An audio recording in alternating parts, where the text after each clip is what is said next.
What's up YouTube? Today I'm going to be showing a simple way anyone can turn roughly 5 divines into 50 divines. This process will work anytime throughout the league as it is always needed, so let's get into it. Everyone always wants to craft high-end items, and there's always tons of videos out there of different crafting methods for different pieces of gear, jewelry, and weapons. But what's the one thing almost all crafting videos need?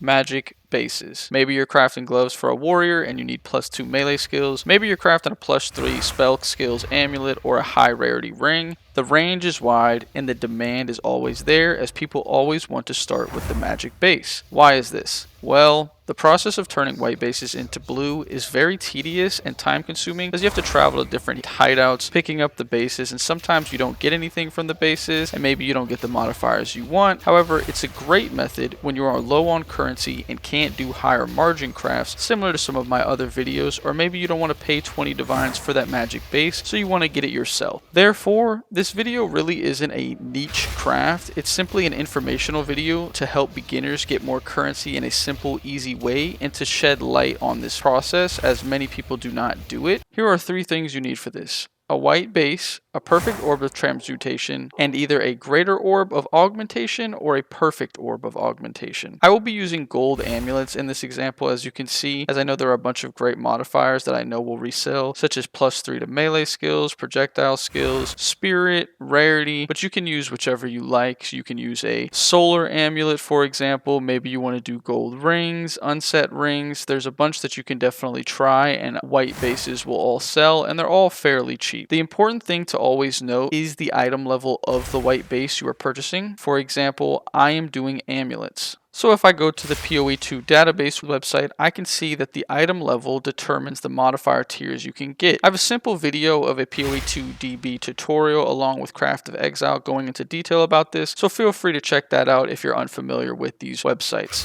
But for amulets, you want item level 75 or higher, as this allows you to get all of the sought after tier 1 modifiers. For example, you can get tier 1 spirit, T1 increased spell damage, and you can also get all of the T1 +3 for the skills. This is the most valuable things that sell for lots and lots of currency at the magic level. This leads me into some of the basics while crafting and statistics I use behind almost all of my crafts when determining if something is worth investing currency into for profits. If you're not interested in this section, please skip forward to me just slamming the white bases. Most everyone is familiar with needing a certain item level in order to get higher tier modifiers. However, the exact item level along with the currency used on an item directly affects the probability of getting certain modifiers. I know that may have sounded like gibberish, so let me explain with an example. If I have a white amulet that is item level 77 and I plan to use a perfect orb of transmutation, there is a specific probability for me to get every single modifier. With a perfect orb of transmutation, the minimum modifier level is 70. So that means I can only get modifiers that are at least item level 70, or if the modifier's tier 1 level is below 70, I can only get that tier 1 version. For example, we have maximum life being a maximum modifier level of 60. That means I can only get tier 1 maximum life even if I use a perfect orb of transmutation. We know that the item level affects the probability of my level 77 amulet being unable to get tier 1 elemental resist modifiers, for example, fire resistance, cold resistance, or lightning resistance, as my item level has to be 82. That may sound like a downside, but it's actually not, as it increases our chances of getting other modifiers. The PoE2 database website allows you to input the item level here, and then we're able to select the currency that we are using, for example, perfect orb of transmutation, and then we can see the weighting number has changed for both prefixes and suffixes, with 11,400 being the total weighting for prefixes and 10,250 being the weighting for suffixes. You may be thinking, who cares, it's no big deal as long as you get what you want. However, with this example, my chances of getting either +3 melee skills, projectile, or spell skills is 300 out of 10,250, or about 2.93%. It's not 400 as we are not including the +3 minion skills. These are not great odds, right? Well, let's say my item level is 82. We can see that my odds are now 300 out of 17,100 to get the +3 spell skills, projectile skills, or melee skills, which is about 1.75%. This is still not great odds, but when you are producing items at a mass, increasing your probability means more profits. We play a game of gambling and chance. Increasing our odds is always the goal. I always say playing Path of Exile 2 is like being at the casino and you're playing blackjack. You have 20 and you're still going to tell the dealer, hit me. Why am I showing you this?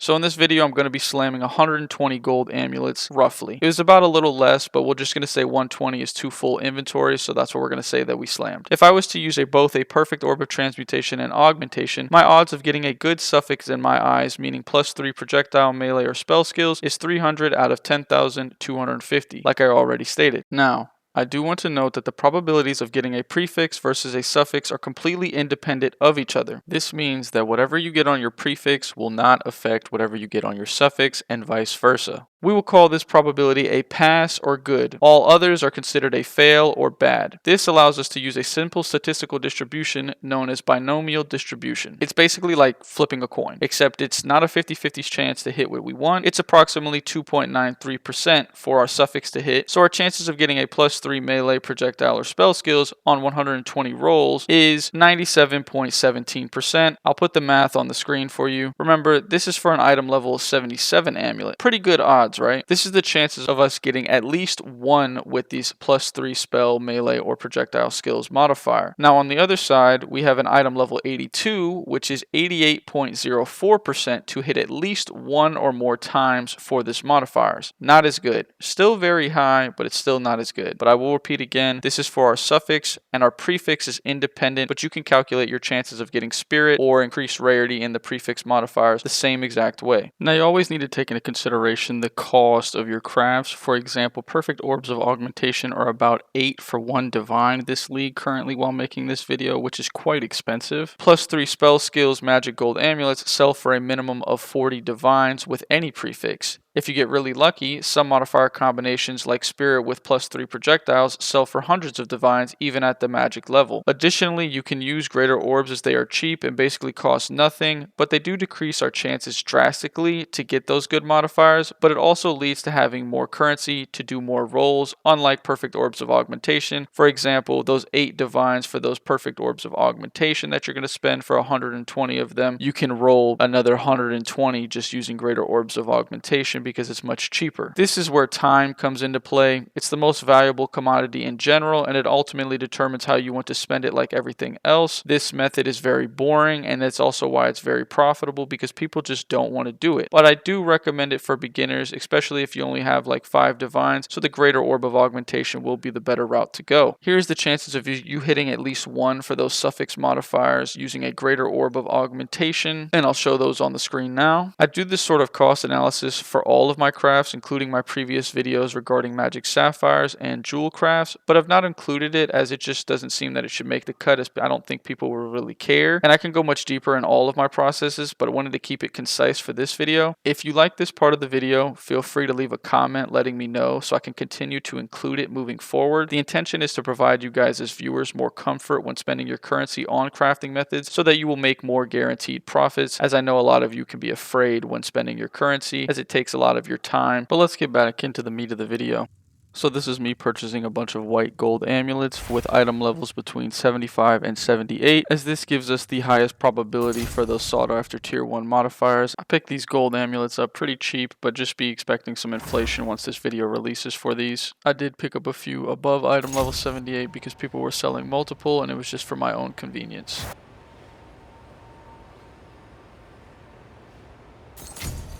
So let's get into slamming these white bases. So we can see I've got a perfect orb of transmutation, and I'm just going to run through them all. Right, and I'm just going to slam them with the perfect orbs. The augmentation, slam them with perfect orbs. I'm very excited this week. Alright, now let's see if we got anything good. So we can see we got a rarity. Unfortunately, it's on the suffix. So this right here is amazing. So let's take into example this thing that I just got. So we've got a rarity base, check it, and this magic base is now worth 60 divines. This whole thing, we'll just say with the perfect orbs of augmentation, cost me roughly 10 divines. So from this one amulet alone, I'm going to make a 50 divine profit. That's pretty good margins, and it's very easy to do. So I do recommend this if you're trying to sell these sorts of things. This is also really good. We got a +3 along with a T1 evasion rating. We can see that it is worth roughly, we'll say, 5 divines. And it looks like those are our only big ticket ones. However, I can go through and some of these will definitely sell for some decent currencies, and I may even use some of these to craft myself. Alright, we're back with another inventory of gold amulets for round 2.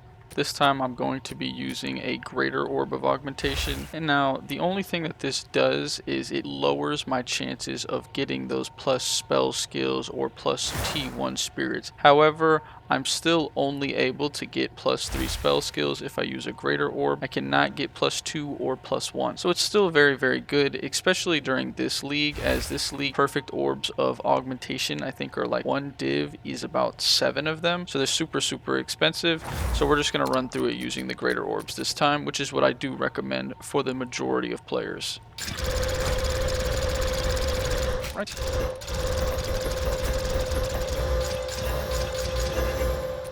Alright, now let's go through them. Not good. Not good. It's T1 spirits, not bad. Not good. This isn't bad. Another T1 spirit along with rarity. And then another T1 spirit.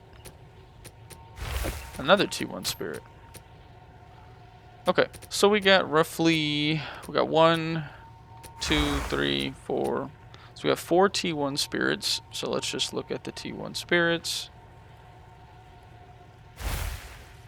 So magic bases aren't that expensive on the rarity amulets, so we'll say about 200 exalts. However, that's about 800 exalts, so we made about 2.5 divines from these tier 1 spirit modifiers alone. But this leads me into my next point, reforging. For amulets that you miss or brick in a sense, you can also just come to the reforging bench, throw them in the reforging bench, and then reforge them, and then you get to re-roll them. This is just to increase chances at getting those modifiers that you want once again without having to waste any more of your currency.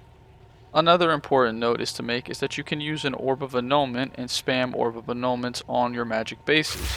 For example, I have this base that has the tier 1 spirit along with cold resistance. Let's say I didn't want the cold resistance.